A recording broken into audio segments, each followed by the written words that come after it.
create assignment in Brightspace, you're going to go to the content area that you want to add the assignment to. So I'm going to go over here to week 15 and then click on the blue Upload Create button.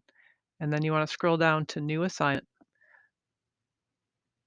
This will open up your new assignment Dropbox, and you need to title your assignment.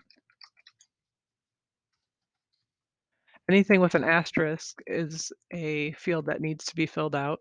So I have my name here, research paper. It's asking me how many points I want to grade out of. I'm going to do 100 points. It's asking if I want to put it in the grade book or not in the grade book. So if you change your mind and you don't, you can change it to not in grade book, but I want mine in the grade book.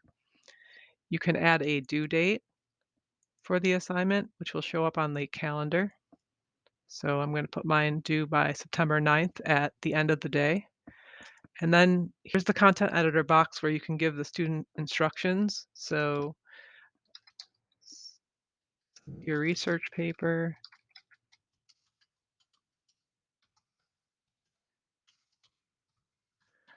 the due date, in your syllabus.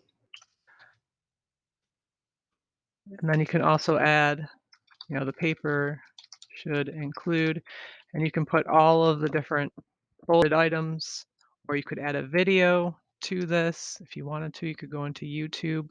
The content editor box is full here, so you can put anything you want. If you wanted to say, watch this video about the assignment, you can add that here.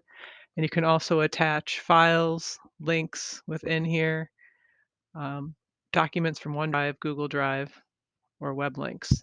You can record audio and video if you want to have yourself speaking or seen talking about the assignments.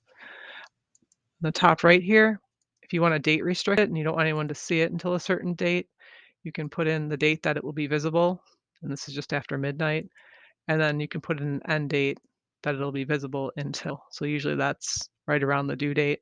So I would do till the end of the day on the due date and then have it disappear. You can have release conditions that only allow certain students to see it or have it released to certain students after they complete an activity. Then the research paper would become available. Submission and completion just goes through the different categories and file types that are submitted. Usually leave the default and let them give as many files as they want to attach, and all submissions are kept for you. And then here under evaluation and feedback, you can add a rubric if you want to. If you've already brought one in from Blackboard, you can add that here, which would be an existing rubric. And then you would just attach that here and add selected. And you can use that for grading. Learning objectives we don't have set up. Those are for alignments for course outcomes, but they will be set up in the future. And then we also have Turnitin. So you can turn on Turnitin, which is an anti-plagiarism software. Enable similarity report will tell you if it's similar to other submissions that were put in for Turnitin. And you can allow the learners to see the similarity scores for their submissions. And then save those options there. Once you're happy with all of your settings, you're just going to go to the bottom of the page here, save and close. And now you'll see when you go back to week 15,